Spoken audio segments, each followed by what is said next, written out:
la escribió el apóstol Pablo con el propósito él tenía el deseo de ir a Roma. Dios había puesto en el corazón del apóstol Pablo ese deseo de llevar a todos los gentiles, de llevar la palabra del Señor. Y no había tenido aún la oportunidad de estar en Roma. Y él escribe esta carta deseando de poder estar, al menos, de poder llegar para compartir algún don espiritual, ¿no? Quería fortalecer la fe de los... Y es interesante lo que él dice, me gusta, en el capítulo ya 15, vemos que él dice, no para poner un fundamento donde ya Cristo haya sido predicado. Esto es muy importante, ¿no? O sea, él no quería ir y llegar y dividir iglesias, trayendo una nueva doctrina, no. Él quería fortalecer las iglesias cristianas. No era dividir ni traer nuevas cosas, sino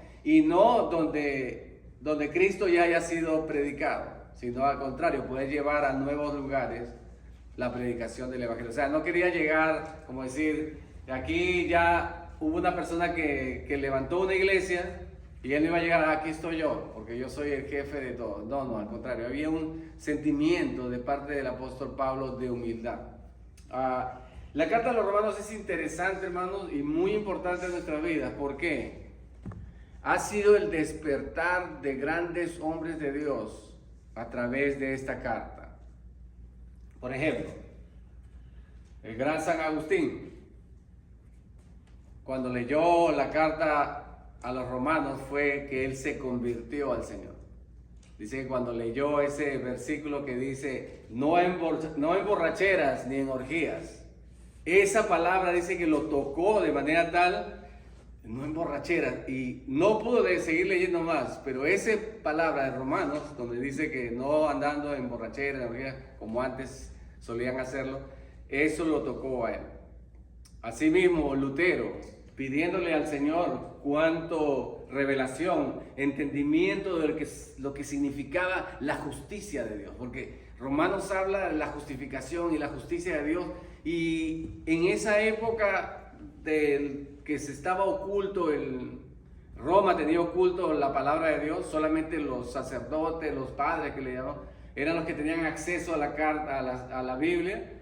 Lutero, que era un sacerdote también, católico, él empezó a leer y en ellas quería entender qué era la justificación, de qué se trataba la justicia de Dios. Lo veían siempre del modo de juicio y castigo. Pero él pudo entender que la justicia de Dios es aplicarle la justicia de Cristo al cristiano, es decir, declararlo justo al hombre sin merecerlo. Es decir, la gracia de Dios está en esta carta. John Wesley también, el gran John Wesley, tuvo su despertar leyendo la carta a los romanos. Y bueno, espero que este estudio de la carta a los romanos sea beneficioso para nosotros, de bendición. Y así como estos grandes hombres de Dios fueron despertados a un avivamiento por el aprendizaje de la carta a los romanos, así nosotros también podamos llegar a un despertar, a un avivamiento en nuestras vidas. Amén, a través de esto, de la carta a los romanos. Y bueno, vamos a empezar. Hoy vamos a empezar el capítulo 1. ¿Sí? Carta a los romanos, capítulo 1. Así que están ahí en sus Biblias, lean conmigo. ¿Sí? Dice así: Pablo, siervo de Jesucristo, llamado a ser apóstol, apartado para el evangelio de Dios, que él había prometido antes por sus profetas en las santas escrituras acerca de su Hijo, nuestro Señor Jesucristo, que era del linaje de David según la carne, que fue declarado Hijo de Dios con poder según el Espíritu de Santidad por la resurrección de entre los muertos, y por quien recibimos la gracia y el apostolado para la obediencia a la fe en todas las naciones por amor de su nombre, entre los cuales están también vosotros, llamados a ser de Jesucristo. A todos los que estáis en Roma, amados de Dios, llamados a ser santos, gracia y paz a vosotros, de Dios nuestro Padre y del Señor Jesucristo. Ok, esta es la salutación, esta es su entrada. Como cualquier persona cuando escribe una carta, tiene una forma lo primero que hace es saludar, y él está saludando, y en su saludo lo primero que dice, y me gusta esa palabra, hermano, porque es el sentimiento de Pablo. El gran apóstol Pablo, ustedes conocerán cómo se convirtió él, ¿no? O si no, lo vamos a estudiar en el libro de los Hechos que estamos llevando, ¿no? Él tiene un encuentro con Dios, camino a Damasco, él era un perseguidor de la iglesia. Él fue consentidor de la muerte de Esteban, que lo vamos a ver la próxima semana. Y ahora él se presenta, miren, Pablo, que su nombre significa Pablo es pequeño. Dice que en realidad él era de estatura pequeña, no era atractivo físicamente, dicen los historiadores. Y él es llamado Pablo, aunque su nombre era Saulo de Tarso. Pablo vendría a ser su nombre más latín, más romano, Paulos, que significa pequeño. Ahora bien, no sabemos exactamente cómo fue cambiado, o bueno, el Señor parece que le cambió el nombre, así como lo hizo con algunos, como el Señor suele cambiar a Pedro, le dijo, su nombre era Simón, ahora va a ser su nombre Pedro. El Señor en algunos casos suele cambiar los nombres de la persona, pero su nombre era Saulo, su nombre hebreo. Ok, dice Pablo, él se presenta como romano, se podría decir, con su nombre de romano. Dice Pablo, siervo de Jesucristo. Vean el sentimiento de Pablo.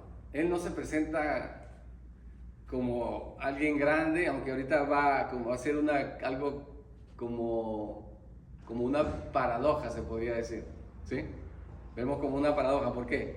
Porque dice llamado a ser apóstol. El apostolado es un enviado. Pero esta palabra siervo, hermanos, es interesante. ¿Por qué? Porque fue cambiada en nuestro lenguaje. Porque cuando yo le digo la palabra siervo, ¿qué le llega a ustedes a su mente? Un servidumbre. Un servidor, ¿cierto? Ok. Pero no es la palabra que nosotros estamos acostumbrados. O sea, la Reina Valera, en muchas versiones, incluso en el inglés, en la King James también, se cambió, porque la palabra era muy dura. Porque la palabra original es del griego doulos o doulos, que significa esclavo. Entonces, cuando el Señor enseñó acerca del sentir del servidor, dijo, miren este sentir que en una de sus parábolas que el Señor cuenta, dice, porque ¿quién de vosotros, dice, cuando su siervo, es decir, su esclavo, está arando en el campo, ¿sí? O sembrando, y regresa después, ¿acaso usted le dice, ven y siéntate y come y bebe? ¿O acaso le da gracias por lo que ha hecho? No, al contrario. Uno se sienta y le dice, sírveme primero a mí, y después de que yo come y beba, comerás tú. Así también vosotros, dice, decid, siervos inútiles sois, después de haber hecho todo lo que os ha sido mandado. O sea, ¿qué es lo que estaba diciendo el Señor? ¿Qué estaba enseñándole? Hay una tendencia, hermanos, de nosotros, de creer que merecemos muchas cosas, o que Dios tiene que pagarnos el servicio que estamos haciéndolo a Él. Sin embargo, Él está diciendo que nosotros debemos tener el sentir del esclavo. ¿Cómo es un esclavo? No espera recompensas de una vez por su trabajo, de ninguna manera. Al contrario, siente que su trabajo no ha terminado. Es un constante servicio diario. Su voluntad o sus deseos no son la prioridad, son los deseos de su amo que él tiene que cumplir. Y eso es lo que el Señor nos llama a nosotros, servidores, a tener el pensamiento de un siervo, no esperando una recompensa inmediata, aún sabiendo que nuestro Dios sabe recompensar y que nuestro trabajo, nuestra obra en el Señor no es en vano. Amén. Sin embargo, no debemos ser lo que debemos esperar grandes cosas o recompensas inmediatas. Ese es el sentimiento del apóstol Pablo. Así se presenta. Siervo, esclavo, de Jesucristo. Llamado a ser apóstol, apartado para el evangelio. Un enviado, un apóstol simplemente significa un enviado. Así como a los que envió, el Señor escogió a sus apóstoles, a los enviados, a quienes envió a predicar las buenas nuevas del evangelio. Ahora, Él es llamado para ser apóstol y está, como la palabra de Dios dice, apartado. Es decir, cuando ustedes han oído hablar de santo o santificado, ¿sí? ¿Qué significa eso para ustedes? Apartado para Dios. Sí, cuando algo era separado con un propósito para Dios. Santo, eso es santo. Puede ser un vaso, una jarra, una mesa que era consagrada para el servicio de las cosas de Dios, era santificado, era santo. Y Él era así, llamado o apartado para el evangelio de Dios. Y aquí es la primera vez que utilice la palabra evangelio. Pero en este capítulo se va a repetir 3 veces por lo menos la palabra evangelio. Porque dice, ahora, dentro de la comunidad romana la palabra evangelio sí era conocida. Para nosotros quizás sea algo extraño esa palabra, ¿sí? O para nosotros que ya conocemos, sí, pero para personas que nunca han oído evangelio, ¿qué es eso?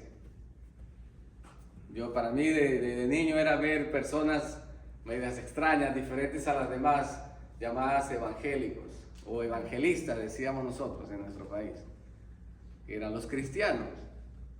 Casi todos eran católicos y era raro ver un evangelista, algo así, pero era un término totalmente extraño. Pero para un romano no. ¿Por qué? Porque evangelio significa anunciar, proclamar una noticia.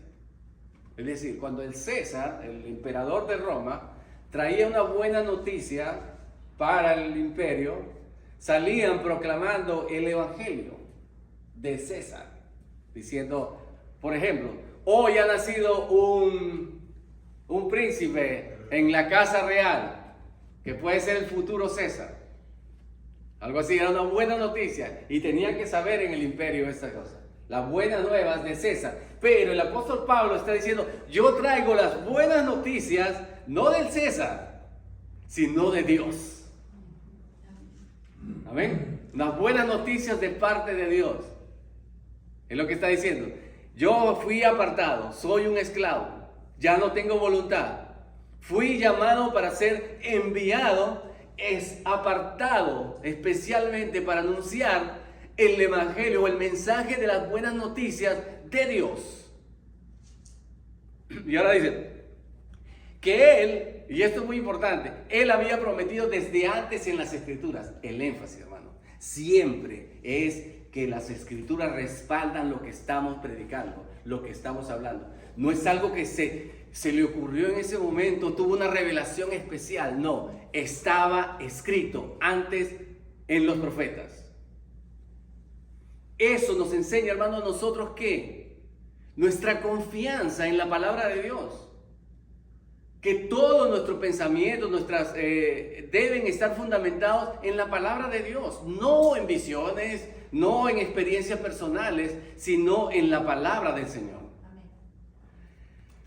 Brevemente le voy a contar, fui a entregar al trabajo de mi esposa una carta, y la secretaria es cristiana, y le digo, ¿cómo está? ¿Cómo están las cosas? Y me dice, no, yo no estoy yendo a la iglesia. ¿Pero cómo? Le digo, si tú no eras líder de jóvenes. No, ya no, me dijo, ya me aburrí. Me dijo, me tienen allá trabajando de domingo a domingo y no.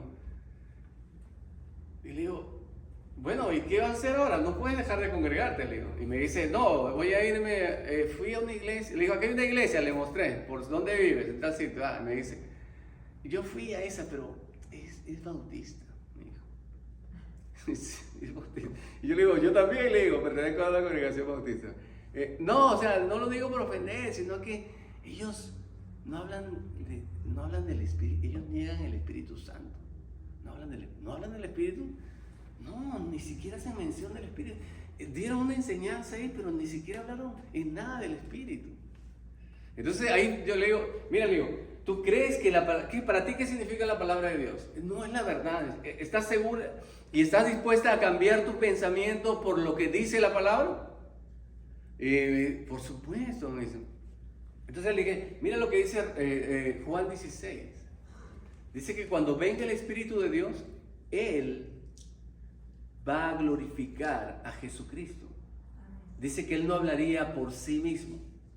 Entonces le digo, una persona que es guiada por el Espíritu de Dios exalta el nombre de Jesús. No anda hablando de... Es más, le dije, ¿alguna vez has visto en la Escritura que se diga que oran al Espíritu Santo? No, al contrario, Él nos ayuda. Ahora, esto no significa que es menor. No, de ningún modo. Él es Dios mismo, es el Espíritu de Dios, es Dios. Pero cada quien tiene una función. Y la función del Espíritu Santo es redarguir al hombre de pecado, de justicia y de juicio y exaltar el nombre de Jesucristo. Entonces, cuando una persona está predicando acerca de Jesucristo, esa persona está hablando llena del Espíritu de Dios. No tiene que hablar del Espíritu Santo, aunque es guiada por el Espíritu Santo. Amén. Entonces, ¿qué les quiero decir con esto, hermano? De que nosotros debemos ser del mismo modo, la palabra de Dios es donde deben estar nuestros pensamientos. Debemos acomodarnos a la palabra de Dios. O sea, lo que voy a hacer, en realidad, así lo quiere el Señor. Esa es su voluntad. Así lo piense y lo haya creído y me lo enseñaron mis padres. No. En nuestra guía como cristianos es buscar que esté escrito. Aquí acerca, dice, como Él había prometido antes por sus profetas en las santas escrituras. Acerca de su Hijo, nuestro Señor Jesucristo, que era del linaje de David según la carne. Ya estaba escrito y profetizado que Dios enviaría un Salvador por medio de la descendencia de David. Es lo que le está diciendo. Y este es Jesucristo, dice. Que fue declarado Hijo de Dios con poder según el Espíritu de Santidad por la resurrección de entre los muertos. Jesucristo vino en carne y ha resucitado de los muertos. Es lo que le está diciendo, dice. Y por quien, dice, hemos recibido la gracia, o sea, el don y el apostolado para la obediencia a la fe en todas las naciones por amor de su nombre. Un alcance hacia todas las naciones. Ya no el pensamiento que tenía Pablo como judío, que era solamente un grupo de personas a quien el Señor había elegido, un pueblo que Él había elegido y ya, hasta ahí quedaba todo. No. Él ha entendido ahora, Dios le ha mostrado que estaba escrito que la salvación es para todas las naciones. Para todas las, ¿sí? Como dice, en ti serán benditas todos los linajes de la tierra, ¿sí?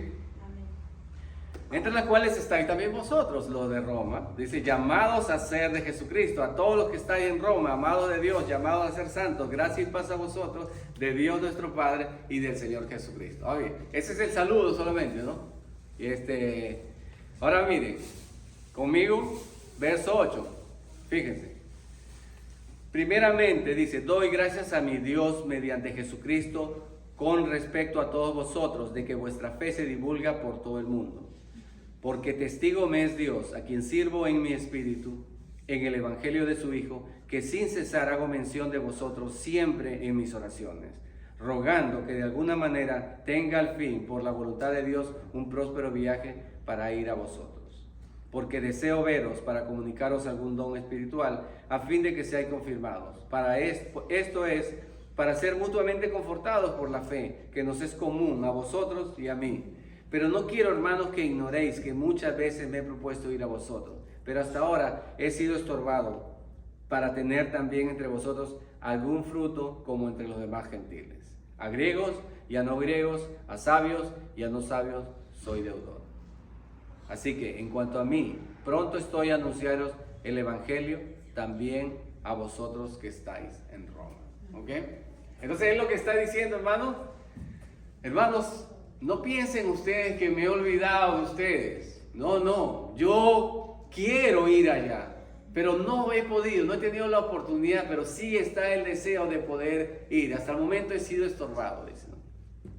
No quiero que ignoren esto, dice, porque yo me siento deudor, dice el apóstol Pablo, a griegos y a no griegos, dice. O sea, a todo el mundo, dice. a sabios y a no sabios. O sea, no importa cuál sea tu condición, con lo que sea, a todos este mensaje del Evangelio es para todo el mundo.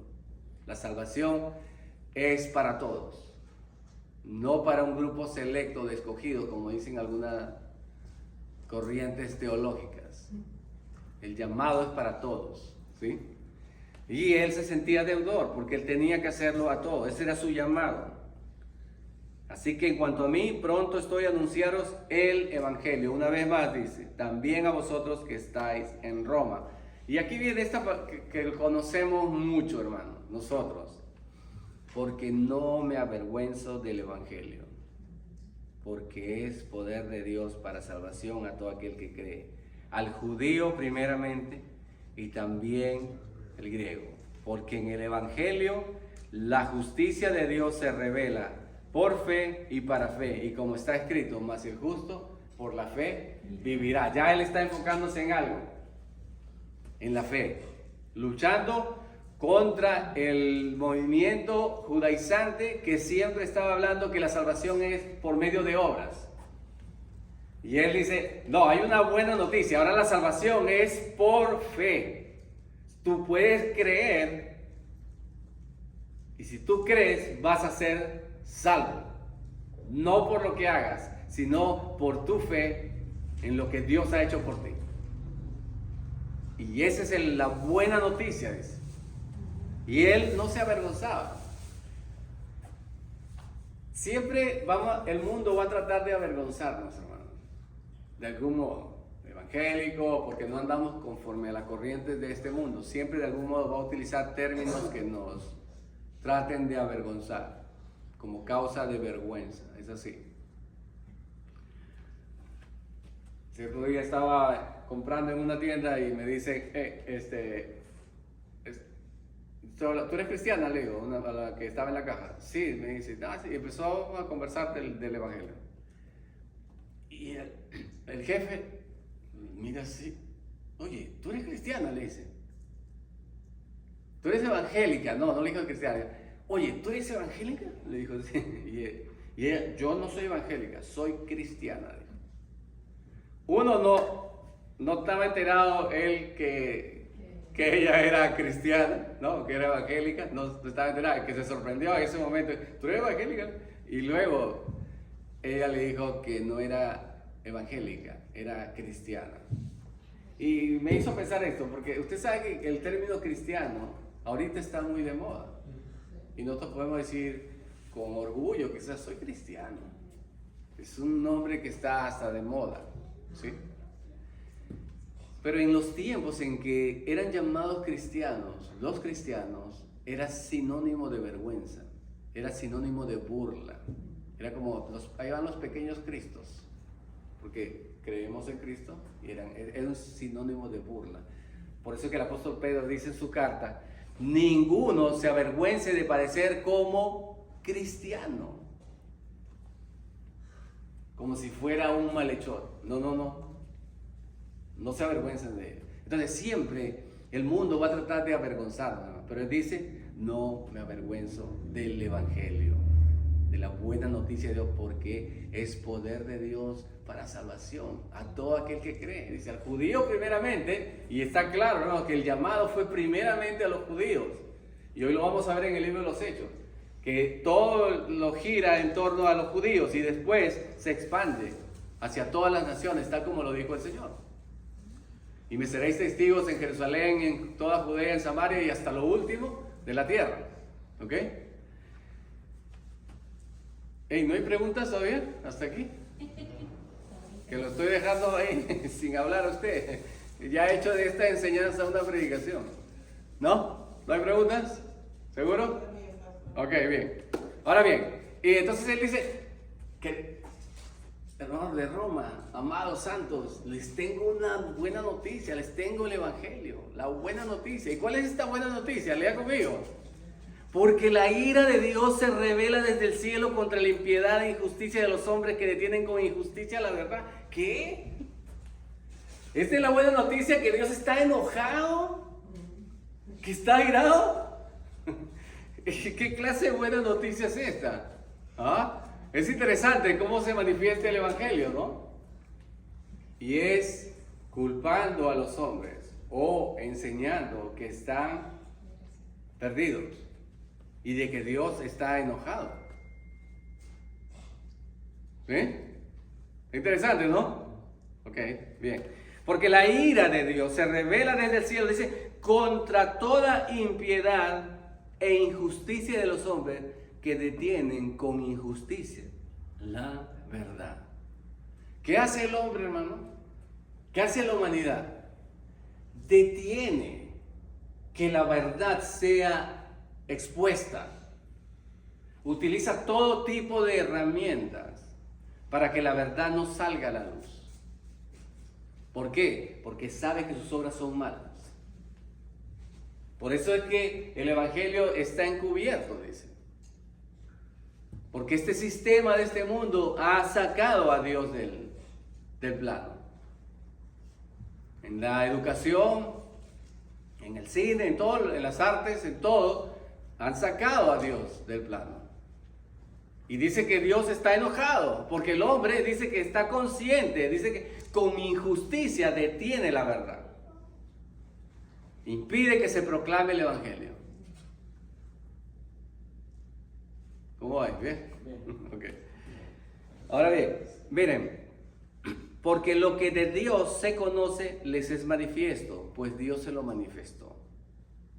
Porque las cosas invisibles de Él, su eterno poder y deidad, se hacen claramente visibles desde la creación del mundo, siendo entendidas por medio de las cosas hechas, de modo que no tienen excusa.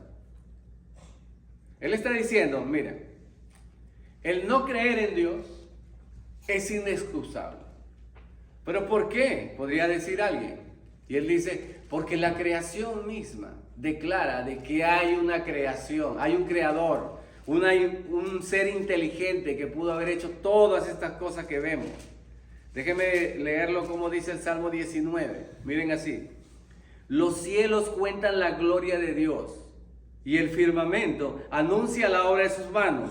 Un día emite palabra a otro día y una noche a otra noche declara sabiduría. No hay lenguaje, ni palabras, ni es oída su voz.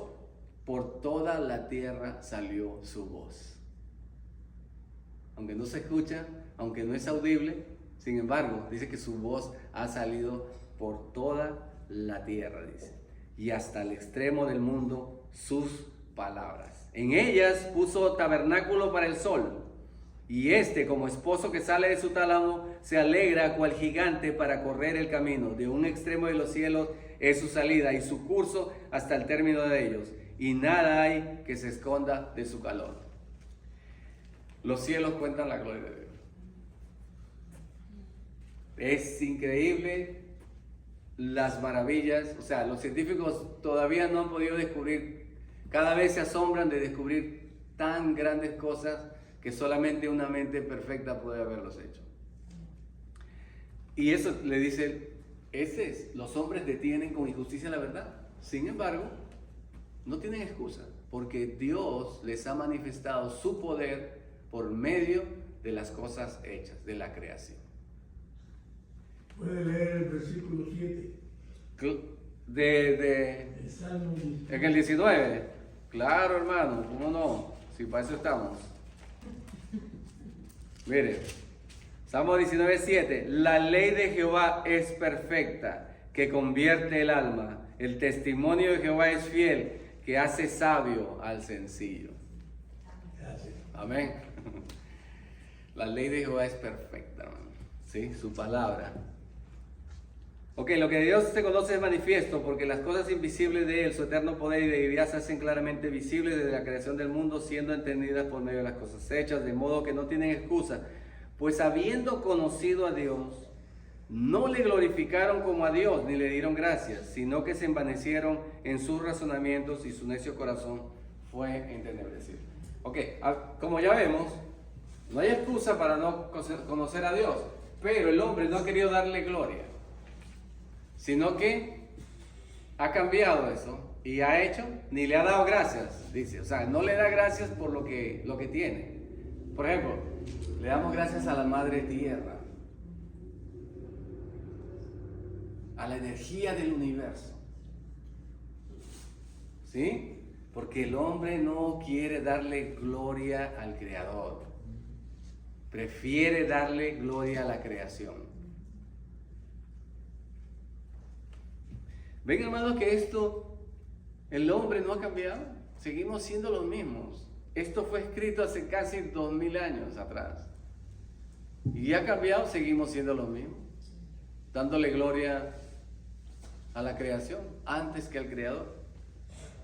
No le glorificaron como a Dios ni le dieron gracias, hermano. Tenemos que ser agradecidos. Nosotros los creyentes tenemos que ser agradecidos con lo que Dios nos da, con cada cosa que tengamos. Amén. Sino que se envanecieron en su razonamiento, o sea, empezaron a inventar cosas, razonamientos, filosofía, para quitar a Dios de en medio. Y hasta ahora usted ve, desde los principios de los gnósticos, Darwin con su darwinismo y la evolución y todas esas cosas, razonamientos filosóficos humanos para quitar a Dios de en medio. Y se envanecieron, o sea, encima de eso se creyeron muy sabios, dice. Profesando ser sabios, y dice, se envanecieron en su razón y su necio corazón fue entenebrecido. Por supuesto, al negar la palabra de Dios, ¿qué es lo que hay? Si la palabra de Dios es luz, hermano. Si sacamos la luz de nuestra vida, ¿qué es lo que queda para nosotros? Oscuridad, tinieblas. Es lo único que podemos encontrar. No hay otra cosa. Entonces su necio corazón fue entenebrecido. ¿Por qué? Profesando ser sabios, se hicieron necios. Creyéndose saber, muy estudiosos, se hicieron necios. ¿Por qué? ¿Por qué se hicieron necios? ¿Qué dice el Salmo? No hay Dios, dice el necio en su corazón. Cuando se niega que Dios existe, hermanos, nos hacemos necios. Profesando ser sabios, se hicieron necios. Hermano, no importa cuánto conocimiento intelectual podamos tener o cuántas las personas puedan tener. Si una persona no cree en Dios, es un necio. El gran Hawkins, esa mente brillante, ¿quién podría decirle que era un necio? La gente dice, ¿estás loco? Pues es un hombre brillante. ¿Qué dice el Señor? Era un necio, porque no creía en el Señor. Creía en la teoría del Big Bang y todas esas cosas. Era un necio. ¿Ok? Profesando ser sabios, se hicieron necios y cambiaron la gloria del Dios incorruptible en semejanza de imagen de hombre corruptible, de aves, de cuadrúpedos y de reptiles. Ok, ya vimos una parte, ¿no? Un grupo de personas, ¿qué hace? Se dedica al conocimiento, al filosófico y rechaza la verdad de Dios. Pero otra sigue el camino de la adoración de ídolos. Pero todas van rechazando a Dios. Unos con el conocimiento y otros con la adoración a los ídolos. Miren cómo dice. Cambiaron la gloria del Dios incorruptible en semejanza de imagen de hombre corruptible, de aves, de cuadrúpedos y de reptiles. O sea, se hizo imágenes, ya sea de reptiles. Bueno, usted sabe que los egipcios adoraban la serpiente, de aves, adoración de animales. Usted va a encontrar cabezas de águila, hombres con formas humanas, o sea, y luego dice imágenes de hombre corruptible también, estatuas a las cuales se postra para adorar.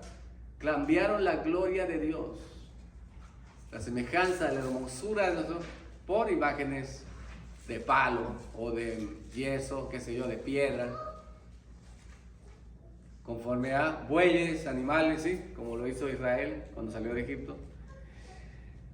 Por lo cual también Dios los entregó a la inmundicia, en las concupiscencias, o sea, en los deseos de sus corazones, de modo que los deshonraron entre sí en sus propios cuerpos. Miren cómo dice. O sea, Dios, ¿cuál fue el juicio que emitió Dios para esta persona? Para la humanidad. ¿Qué hizo? Los abandonó. Los dejó. El peor juicio que puede haber para el hombre es que el Señor se aparte.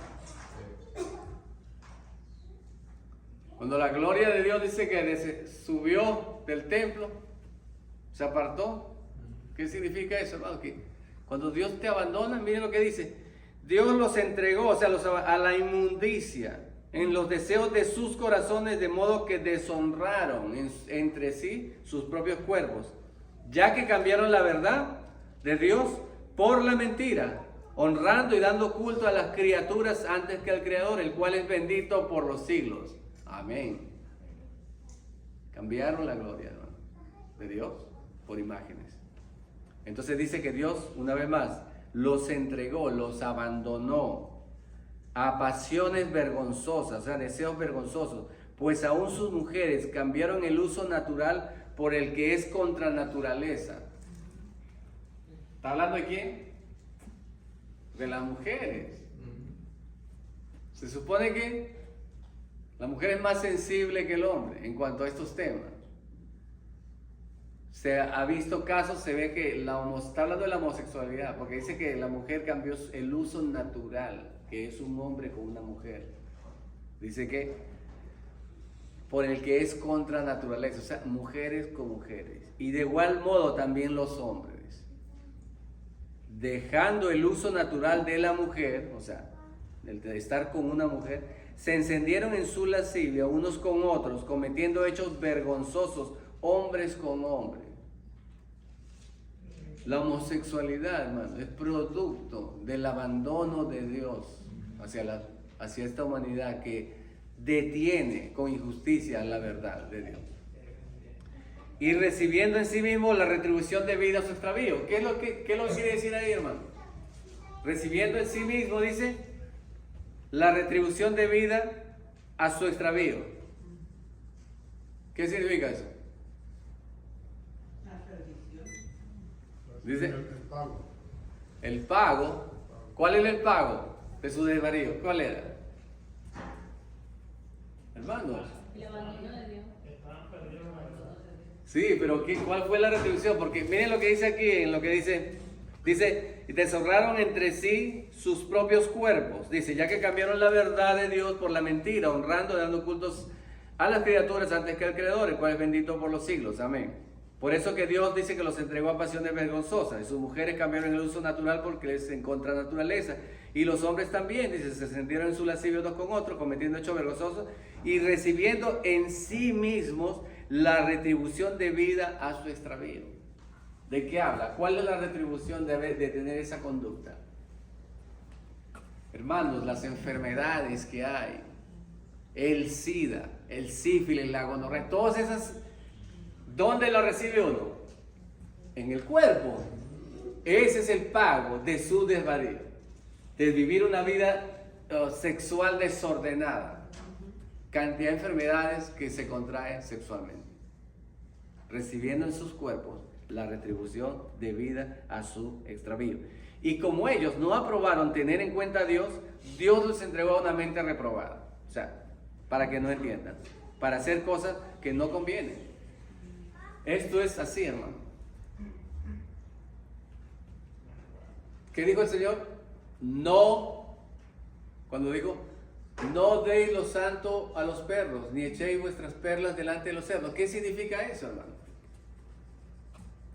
¿Usted cree que Dios pierde el tiempo tratando de hablarle a alguien que no quiere hablar, que no quiere oír, hermano? No. Sí. Dios en su amor quiere que todos sean salvos. Pero hay gente que no quiere oír. Y los que no quieren oír, ¿qué dijo el Señor? Vayan. Y si no son bien recibidos, ¿qué tenían que hacer? Aún el polvo de esto me quito. Es duro la palabra, pero hermanos, esto es el Evangelio. Esto es lo que enseña la palabra de Dios. A veces nosotros estamos rogando a la gente que se burla de nosotros, que no quiere escuchar. No. Que el Señor tenga misericordia y que pueda tocar su corazón. Pero así, personas así no debemos insistir, hermano. Lo dice la Escritura, no es que es un invento mío. No aprobaron tener en cuenta a Dios. Dios los entregó una mente reprobada para hacer cosas que no convienen, estando atestados de toda injusticia, fornicación, perversidad, avaricia, maldad, llenos de envidia, homicidios, contiendas, engaños y malignidades, murmuradores, detractores, aborrecedores de Dios, injuriosos, soberbios, altivos, inventores de males, desobedientes a los padres, necios, desleales, sin afecto natural, implacables, sin misericordia. ¿A quién está describiendo, hermano? A la humanidad, hermano. Esa es la descripción de la humanidad. Envidia, celos, pleitos, contiendas, fornicación. Toda la humanidad abandonada por Dios. ¿Por qué? Porque ellos decidieron no tener en cuenta a Dios. Entonces Dios lo abandona a una mente reprobada. ¿Qué nos enseña esto? Mientras más alejados de Dios estemos, ese es el final. Algo que hemos visto aquí, hermano. Cuando una sociedad abunda la homosexualidad, es porque ya es el clímax de su maldad. Lo vemos en Sodoma y Gomorra, por ejemplo. Perdón, ¿qué debemos de hacer nosotros como cristianos? Anunciar el Evangelio. Que Dios está enojado. Es lo que vemos ahorita, ¿no? ¿Cuál es la buena noticia? Dios está molesto contigo. ¿Sí? Eso es lo que tenemos que hacer. Predicar el Evangelio. Anunciar. Dios está enojado contigo. Hay esperanza, sí. Porque después viene. Porque esta es la primera parte. La primera parte, Dios está acusando y poniendo a todos los hombres en el lugar en el que están. Ubicándolos, se podría decir. Hey, están perdidos. Yo los he abandonado porque ustedes no me han tomado en cuenta. No es porque Dios no quiera, no. Dice que ellos no tuvieron en cuenta, dice, como ellos no aprobaron tener en cuenta a Dios, Dios los entregó a pasiones vergonzosas, a hacer cosas que no convienen. Entonces, ¿cuáles son estas? Fornicación, perversidad, avaricia, maldad, lleno de envidia, homicidios, contiendas, engaños, malignidad. El mundo entero está sin Dios. Y estar sin Dios no trae otra cosa, nada bueno. Y quienes habiendo entendido el juicio de Dios, que los que practican tales cosas son dignos de muerte, no solo las hacen, sino que también se complacen con los que las practican. O sea, no solamente la hacen, sino que se complacen con aquellos, o sea, disfrutan que otro le venga a contar sus cosas, lo que han hecho, y ellos lo celebran, lo festejan, no corrigen. Lo cual estamos llamados nosotros a hacer, a corregir, hermano. Estamos llamados a corregir, que es decirle al hombre que sus obras son malas. Con misericordia, por supuesto. Tiene que ser con misericordia. ¿Por qué? Porque recuerde que nosotros salimos de ahí. ¿Sí recuerda esa palabra que dice? No afligirás al extranjero, porque extranjero fuiste en Egipto. ¿Qué significa eso, hermano? Hermano Tom, a ver usted, que siempre me hace preguntas. Ahora yo estoy de este lado. A ver, dígame, ¿qué significa eso? ¿Ah? Cuenta que No afligiráis al extranjero o al egipcio, porque extranjero fuiste en Egipto. es la misma frase que dice: no mires la viga en el ojo ajeno. ¿En qué lado ajeno? Antes de ver la tuya. Ok. Significa, hermanos, de que nosotros, dice, no aflijas al egipcio o al extranjero. El pueblo de Israel fue esclavo en Egipto. Y nosotros, hermanos, hemos sido esclavos del pecado por mucho tiempo y todavía está persiguiéndonos como el faraón persiguiendo para tratar de llevarlo cautivo una vez más. ¿Sí? Aunque Dios ha abierto el mar y ha destruido a sus enemigos, aún así ellos insisten en tratar de llevarnos cautivos. Entonces, si hemos sido libertados de la cautividad del pecado, debemos tener compasión de aquellos que están allí todavía, porque fuimos un día como ellos. ¿Sí? No aflijas o no afligiréis al egipcio o al esclavo, porque esclavo fuisteis en Egipto. Amén. Entonces, sí tenemos que corregir, tenemos que decir, anunciar el Evangelio, pero ¿cómo? Y con misericordia, porque ahí estuvimos, hermano, y de allí nos sacó el Señor. No creyéndonos, yo no soy como este, borracho. No, de ningún modo. Sino con misericordia. Amén.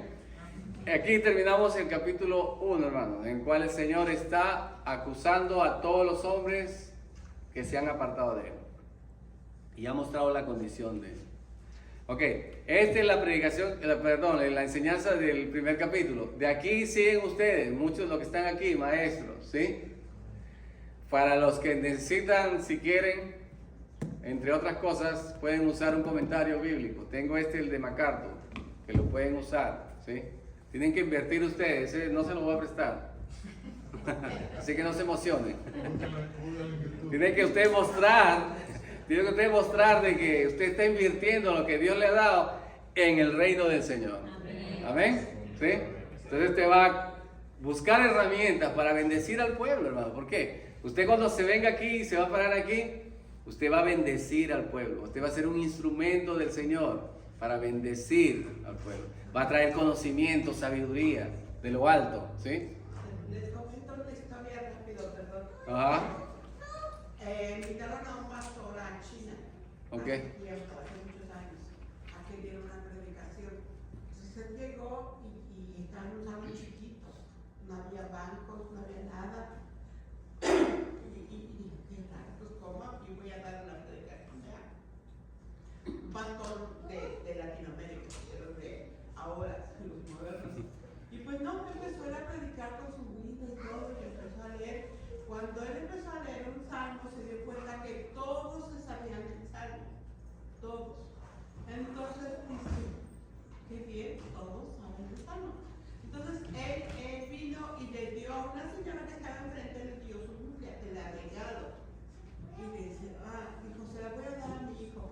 Dice, pero ¿por qué a tu hijo? Dice, porque yo estuve encarcelada, porque me encontraron una Biblia. Eso va a ser un chisme, ¿no? Me encontraron una Biblia y me encarcelaron.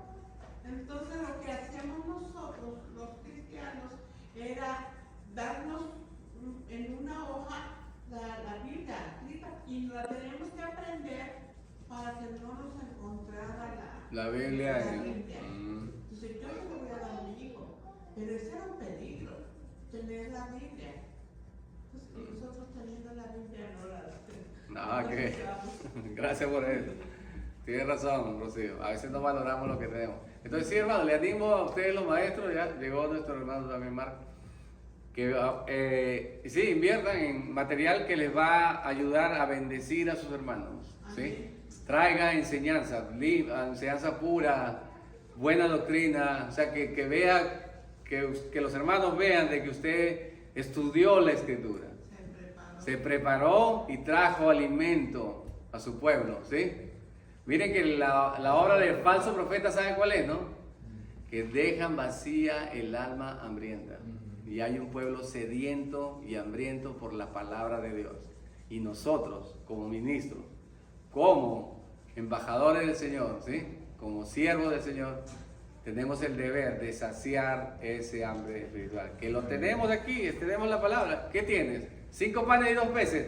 Eso bastará para alimentar a una multitud. Así que no se preocupe. No diga, yo no tengo nada. No, usted tiene el Espíritu de Dios que está en usted. Lo que tenemos que hacer es esforzarnos. ¿Sí? Esforzados en la gracia que es en Cristo Jesús. Amén. Y amén. Bendiciones, hermanos. Muchas gracias.